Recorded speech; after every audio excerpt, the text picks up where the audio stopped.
Welcome to the Explainer. We're jumping straight into the deep end of modern cloud-native architecture today. We're looking at a piece of tech that's literally become the backbone of distributed systems. So if you're dealing with applications that have morphed from just a few basic parts into these massive, highly complex machines, you are absolutely in the right place. Okay, let's dive into this. How do hundreds of services communicate safely? Think about a modern app. You've got an authentication service, a payment service, an order service, maybe an AI inference service, the list goes on. When you scale that up, you're looking at hundreds of internal service-to-service communications firing off every single second. How do they authenticate each other? How is the data encrypted? What happens when a connection drops? Do you manually retry? If developers have to write all that networking logic inside every single service, well, it quickly turns into a complete nightmare. To make sense of this whole thing, we're going to break it down into 5 highly digestible chunks. 1. The microservices traffic jam. 2. What is service mesh? 3. The sidecar proxy concept. 4. A step-by-step communication flow. And 5. Scaling for the future. Section 1. The microservices traffic jam. Let's look at the chaos of unmanaged scale. Imagine your system has, say, 10 services. Pretty manageable, right? But now, imagine 500. Thousands of internal chats are happening continuously. The problems just explode. You suddenly have to handle authentication between services, traffic encryption, failure handling, retry logic, and security enforcement at a massive scale. At 500 services, expecting developers to manually manage all this complexity in their code? No way! It's practically impossible. The infrastructure itself desperately needs to take the wheel. And this brilliantly illustrates the problem. Imagine a bustling city. Thousands of cars moving everywhere. Without a traffic management system, you get chaos. Collisions everywhere, no signals, no monitoring, no emergency rerouting, complete gridlock. But put an intelligent traffic system in place, and suddenly signals coordinate movement automatically, road conditions are monitored, and traffic reroutes dynamically. That is exactly why we need a solution to organize the chaos in our microservices architecture. Section 2. What is service mesh? Introducing the infrastructure hero. So what is it? A service mesh is an infrastructure layer that handles communication between your internal microservices entirely automatically. Its main goal is brilliant but simple. Get all that messy networking complexity out of your application code. It secures the communication, encrypts internal traffic, monitors service health, handles retries, and routes traffic. It just takes care of it for you. To put that into perspective, think about a modern banking app. You've got a transaction service, a fraud detection service, and a compliance service. Without a service mesh, your developers are stuck manually writing repetitive authentication and retry code for every single interaction. Can the transaction service trust the fraud service? Someone has to code that trust manually. It's super repetitive, it completely bottlenecks development, and honestly, it's a fast track to developer burnout. They want to build cool features, not pull their hair out over network retry loops.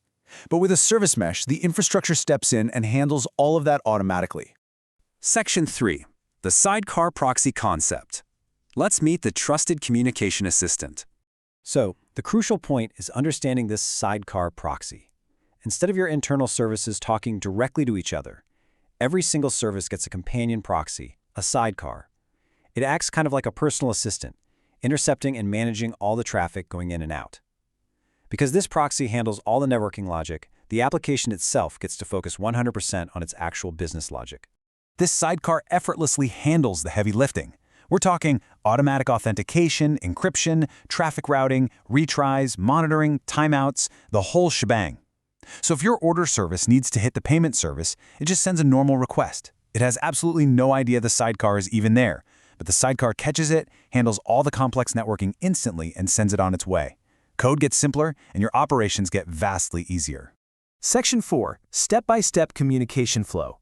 Let's move to and see how this builds by tracking the journey of a single request. Here is exactly how an order service safely talks to a payment service completely hands-off for developers. Step 1. The order service sends the request, hitting its local sidecar proxy first. Step 2. Security policies are applied. Is the destination trusted? Are the certificates valid? Step 3. Traffic gets intelligently routed or load balanced. Step 4. If the destination service temporarily fails, the mesh automatically hits retry. And finally, Step 5. Automatic monitoring kicks in, logging response times and success rates. Now, what's really interesting about this slide is Step 2, security. A lot of beginners assume that internal services don't really need security because, hey, they're behind a firewall, right? That is incredibly dangerous. If an attacker breaches just one service and your internal traffic is unprotected, they can spread like wildfire across the entire infrastructure. A service mesh automatically encrypts that internal communication, stopping lateral movement dead in its tracks. Jumping to step 4, those automatic retries give your app unbelievable fault tolerance. Let's say the payment service has a tiny microsecond network hiccup. Without a mesh, the customer's order drops immediately. Terrible user experience, right? But with the mesh, it just automatically retries. The glitch is fixed in milliseconds, and the customer literally never knows anything went wrong.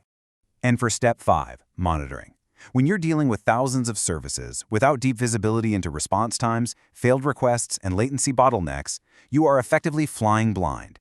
The service mesh constantly collects this data in the background. You know exactly which service tripped up and exactly where the bottleneck is hiding, making massive distributed systems completely observable. Section 5. Scaling for the future. Let's look at why this powers the modern web. Massive scale applications absolutely depend on this. Take Netflix. They have hundreds of back-end services coordinating streaming, billing, search, you name it. Managing that by hand? Impossible. Modern AI platforms are exactly the same. They're constantly coordinating inference, prompts, embedding services, and vector databases. Add huge Kubernetes clusters to the mix, and it's super clear. Modern tech completely relies on service mesh architecture to operate at scale. Oh, and your cybersecurity team? They are going to love this. A service mesh gives them a true zero-trust internal networking architecture. They get encrypted traffic, mandatory identity verification between services, and a massively reduced attack surface. Security teams are increasingly relying heavily on the mesh for internal protection. If you're an IT pro or a student looking at your next career move, you need to know the big players.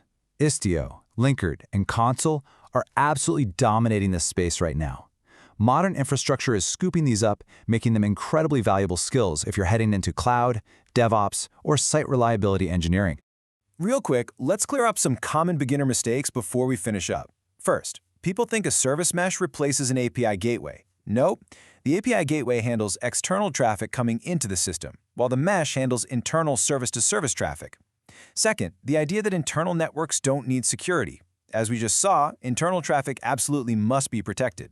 And finally, thinking this is only for tech giants. The truth is, any growing distributed system is going to need automated communication eventually. Which brings us to this powerful thought. Infrastructure must begin managing communication automatically. As your systems scale, manual networking is just dead.